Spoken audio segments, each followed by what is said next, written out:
You're listening to a Frequency Podcast Network production. Hey, it's Jordan. It is Saturday, and that means it's time for us to take a little look into the pockets and bank accounts of someone else and use that to try to understand how our economy works, why it's so expensive these days, and what we can all do to find ways to afford the things that we thought we always would. Welcome once again to In This Economy, our newest show debuting here every Saturday, or of course, if you want them as soon as they're ready, in its own feed, released every Thursday morning. Enjoy. As a freelancer, sometimes it can feel scary for the fact that if in a month your income is dramatically changing because you lose a client because of X, Y, and Z reason, it's scary to go look at those numbers and think, how am I going to pay for life? That's Frances, a 31-year-old personal trainer living in Toronto. She has been a freelancer for almost 10 years now. And in all that time, she's never been able to make a budget and stick to it. Ultimately, it comes down to the fear of knowing what my numbers are, because my numbers have always felt scary because my income is always fluctuating. Last year, her highest paid month was April. She brought in $4,750. Her lowest month was October, $685. This is the unpredictability that has been holding her back from making a successful financial plan. Better being able to forecast when those upswings and downswings are helps it feel like it's easier to actually know, okay, this month I can save more if I want to, because I know I'm going to have an influx, or this month everything has to be exactly to the budget. Otherwise, we're going to incur more debt, or I'll have to tap into my savings in order to make sure that I can make this payment.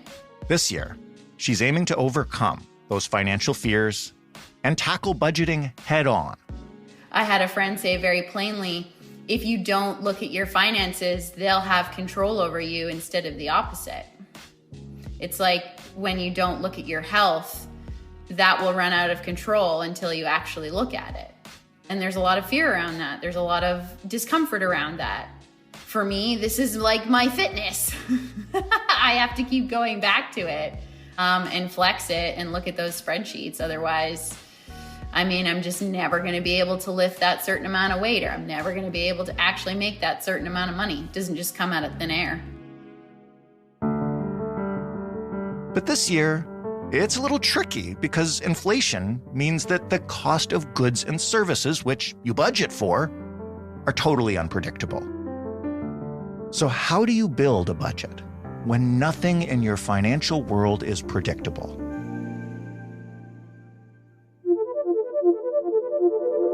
I'm Jordan Heath Rawlings, and you're listening to In This Economy. It's the show that helps you understand the systems that create our money problems, from grocery bills to mortgage renewals to budgeting, apartments, cars, and everything in between. Each episode, I talk to a person facing a financial challenge, like Frances, and then to an expert who knows the ins and outs of that problem and can explain the factors causing it and offer, if not perfect solutions, then options, things that you can do, even in this economy. Despite the unpredictability of the market, a growing number of Canadians, whether by necessity or choice, are joining Frances in the freelance ranks. Statistics Canada reported that 2.9 million Canadians were self-employed in 2018, up from 1.2 million in 1976, and that number is likely way higher today. There's a lot of research that's saying that it could be, including people that have side gigs, could be up to 28%. Then others say 1 in 10. The research is kind of all over the place because a lot of people don't report their incomes. That is Joe Collins, the owner of Avalon Accounting. His firm specializes in accounting for small businesses, which means, yes, freelancers. I think even from the data that we do see, just a quick Google search will tell you that that number is increasing and rapidly. Some say it almost doubled between 2022 and then this year here. And then obviously through the pandemic as well. A lot of people, hey, thought I have some extra time on my hands and make some extra income. Do we know what's behind that? I mean, the pandemic is fine for finding side hustles, but in terms of like the people who are living gig to gig or contract to contract without a regular employer and juggling clients. Yeah, I think it's probably a convergence of a lot of different factors. One is the barrier to entry for doing service type work online, getting paid, finding clients, that kind of thing is obviously much more accessible these days than it ever has been. Likewise with other, apps and things of having, Uber Eats or Uber itself, other avenues of sort of structured gig work is more accessible now than it's ever been. And then converging on the need for extra income, as we've seen prices of things rise, I think people are almost as a necessity looking for other ways to supplement their normal income, or, giving up their full-time job to focus on what seems to be maybe more money, more income immediately from a gig type work or freelancing type work. Are you seeing that reflected in the people who come to you for accounting help? Is there an increased demand for support for freelancers or self-employed people? And what are they looking for? Yeah, I mean, we see a lot of people reaching out through our website and phoning in, that kind of thing, looking for more support on that. And I know I work out of a co-working space and we definitely have a subset of people and a certain demographic in there, but lots of questions coming from people that have recently started freelancing or gone out on their own. And generally what they're looking for is just a demystifying. It's not something we learn in high school or in college about how to actually file your taxes, how taxes work, and putting all those things together so that you can actually file your taxes and meet all of your obligations and regulations and all of that. I think there's a lot of just not knowing what they don't know. That tends to be the kind of early statement I hear from new freelancers. When someone gets into the business like that and they don't know what they don't know, what's the biggest mistake they can make through that ignorance? Well, I think the context of people moving to gig type work or going to freelancing is that they were employed. Maybe the work isn't what they wanted. They didn't like their boss. They're ready to move to a new job. And they look at freelancing as an option. They maybe have a few clients. They think, hey, I could do some work for this. And I think I could put my income together doing this. The first year is a really challenging one because even if you're being successful with finding those clients and getting paid on time and all of that good stuff, you get these paychecks, so to speak, from your client. They're paying their invoices. And the biggest thing is that tax isn't taken off of that. And tax, I mean, if you really look closely at your pay stub, if you're employed, it is a big chunk of what you're getting paid. Mm-hmm. And I think that's a big realization in the first year for a lot of freelancers that they need to set a lot of money aside, and not easy to do when the money's in your bank account to not spend it. I think that's one of the biggest challenges new freelancers find for sure.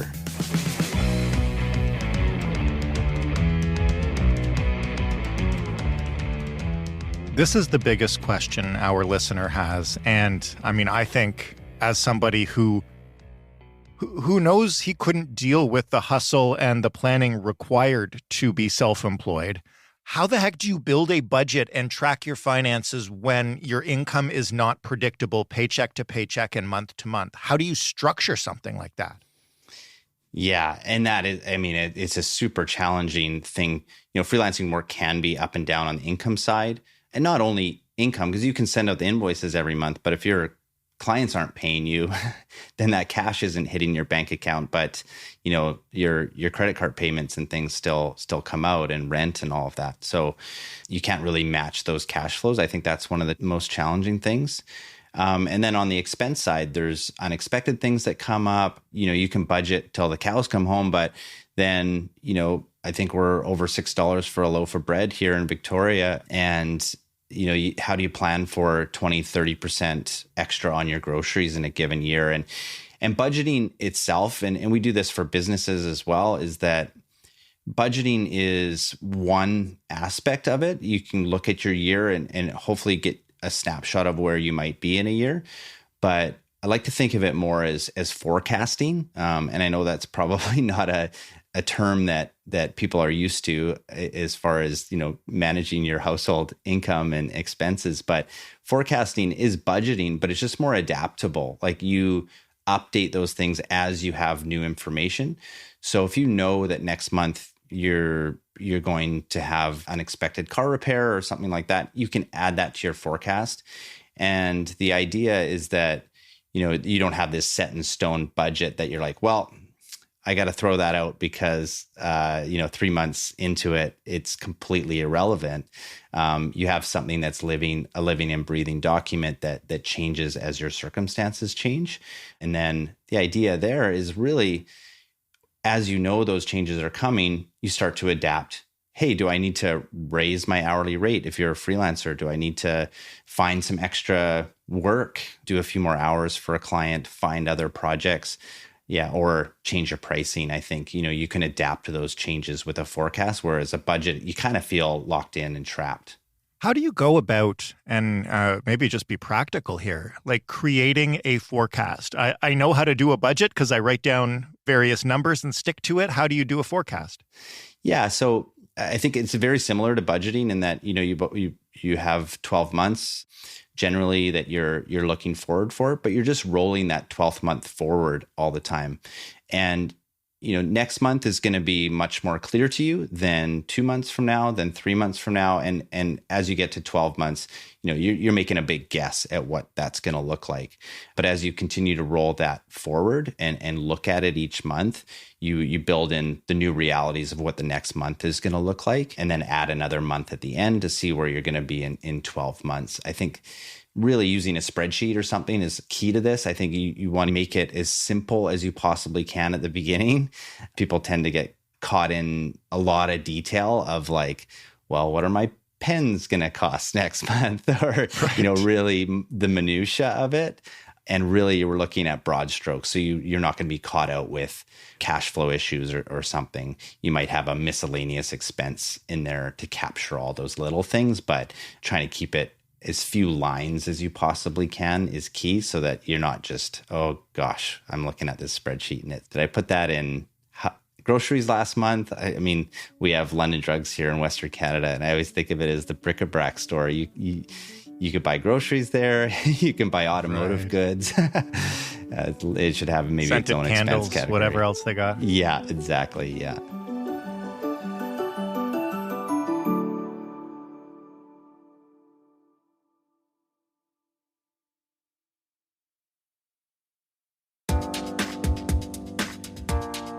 Let's put taxes aside because I want to dive into that in a moment because it is super important. Aside from taxes, when I look, and again, as somebody in a full-time employed job, I look at my pay stub and I see a lot of things that are just being taken out of it for my benefit and because I've signed up for them.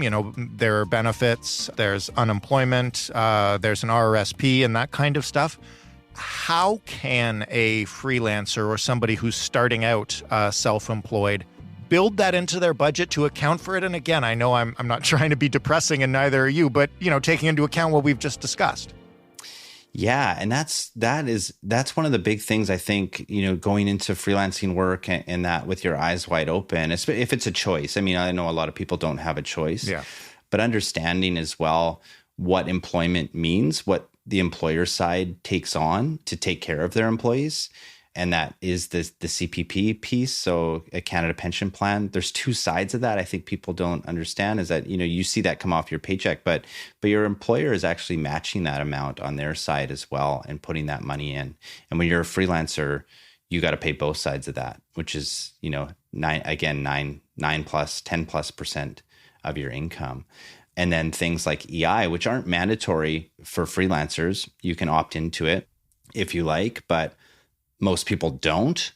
And understanding what exactly that is, it's a safety net if you do lose your job and you need some time to find your next one. So help you pay the bills and things. So I think it's coming to terms with all of those things that are on that side, and understanding maybe in your industry as well. Is there employer type pension that you're missing out on? And make sure that you build that into your hourly rate. All those things should be built into there. I know, again, there's sometimes difficulty. You want to offer, get in with some clients with a low rate, but understand exactly all the things that you're giving up by freelancing, and try not to give any of them up. I mean, you should have things like a pension. You should be able to contribute to CPP and pay your taxes and that.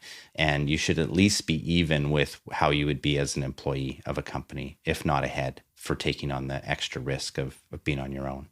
It's an interesting point about wanting to keep your rates low, but also needing to find that money to make those contributions. And I imagine it would be easier to go in a little bit higher to make sure you have it than to realize later you have to raise your rates for those clients. Yeah. I mean, I think, again, like a quick internet research thing, you'll find arguments on both sides of this to, get your client base, show them you can do a good job, build their trust.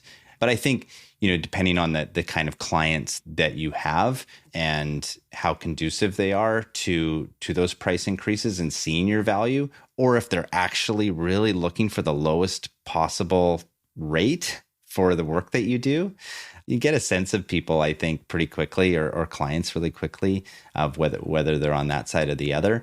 There's a good argument to be made for both sides. If you start off high and make sure you never move your rates down, or start low, build your reputation and move up. It depends on individual circumstances, I think, and the kind of client base that you're looking at. But you definitely don't want to be trapped into a low rate that really is undervaluing the work that you're doing and the value you're providing.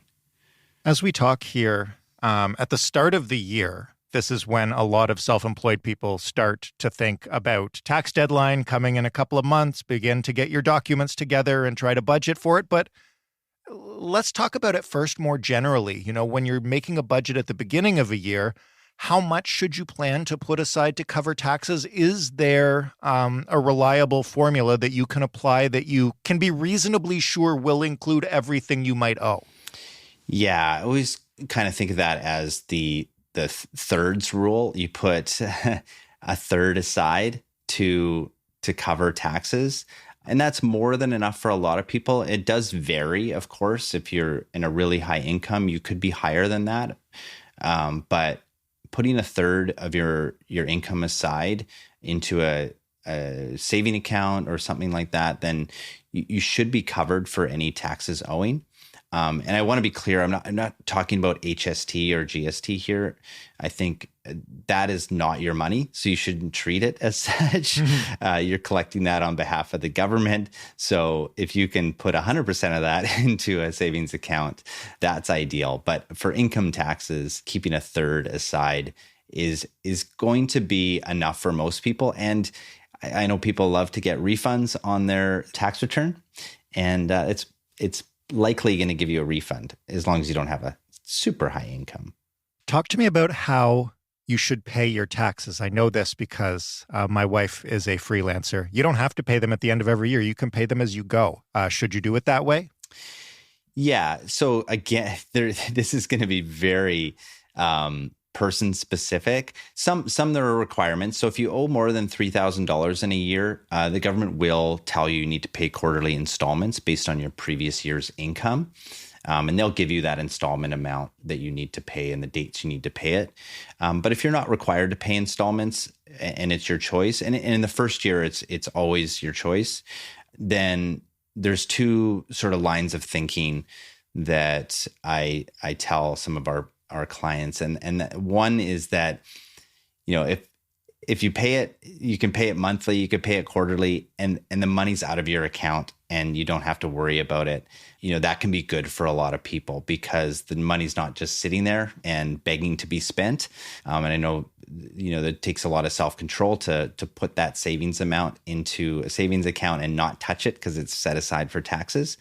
But if you're of the type that can be very disciplined about that, putting it all in the tax account, and rates, like interest rates have risen recently. I know I got a Wealthsimple cash account and they pay 4% interest or something. If you can put some money into something like that where you're actually earning some income, that's great. If you can be disciplined enough to leave it in there.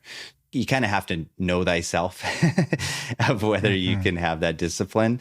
I don't think there's a hard and fast answer to it. It really depends on the person, but ideally you'd put that into a savings account and earn some interest and have a little bit extra for yourself. Let's talk about the completely unsexy aspect of this, which is meticulous bookkeeping. Maybe first with write-offs. If you're willing to document everything, take that time, even though it might be frustrating, how much money can you take back? Yeah. So any business-related expense is directly taken off of your income. So it's super valuable to track all those expenses. And I mean, with modern tools, like it's not that difficult, really. But how many of the freelancers who come to you for help are really drilling down to that level to scrape back every cent they can? Yeah, that's a good question. I think some do a lot. Some push the envelope, to be honest. And that's okay. You can make an argument for lots of things being a business expense. And others, yeah, it's more a nonchalant attitude where, it's like, if I save 30 cents on, buying this box of pens, is that really worth my time to, document this thing? But I think, it is worth it because those things do add up over the year. And the key is to make it as simple as you possibly can to set up a system that, is kind of automatic when you go to the store and you have your receipt there. With modern technology, it's actually not a huge burden. I think one of the big things is to just set up a separate business bank account. Have a bank account that everything that goes through it is business related. And the other is even have a separate credit card if you can. It can be in your personal name. There's no issue with that. It doesn't have to be in a business's name, but put all your business expenses through a particular credit card. And it can be on the same points. It can be all that stuff, but having a separate credit card there just keeps your data set really clean. If you do miss taking a photo of receipt, you can still claim that expense. It may be challenged by the CRA later. And if you can't produce a receipt, they may add that back, but no one's going to jail or anything. Like it is a legitimate expense that you just lost a receipt for, which is totally fine. I don't want people to take that the wrong way. You should still keep as many receipts as you possibly can. You don't want to come. Are you walking close to the line here? Yeah, are we, Joe? well, you don't want to have CRA come and audit you and you have zero receipts. But if you have most of them and you missed one, you might get a lenient auditor that says, okay, that sounds like a legitimate expense. And you obviously have a credit card transaction for it. No issue there. But if you're missing all your receipts, that may be an issue. And then the other is for receipts, just taking photos of those and putting them into a Google Drive or something like that. It can be simple. It's all date stamped and the whole bit. You don't have to save manila folders full of paper? No, and I'd advise you really don't because, Google's got great backups. As soon as you take that photo and drop it in a folder, it's all time stamped and searchable and all of that. So you don't have to create this meticulous record keeping. Google kind of does that for you. If you want a specific receipt capturing app, I'm sure you can find a multitude out there, but just as simple as taking a photo and throwing it in a Google Drive folder, and you should be right as rain for that.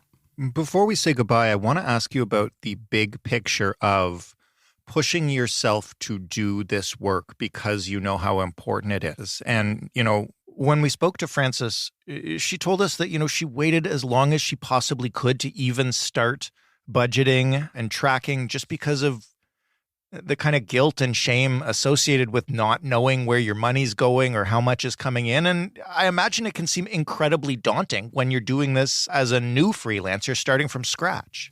Absolutely. I would say that the emotional and mental side of the budgeting and forecasting is probably the biggest challenge. I think when we start anything, there's a lot of energy that you have and motivation to do the right things. But if you have a bad month or you bought something you weren't supposed to or wasn't in your budget, you probably don't want to look at that and repeat that feeling over and over again.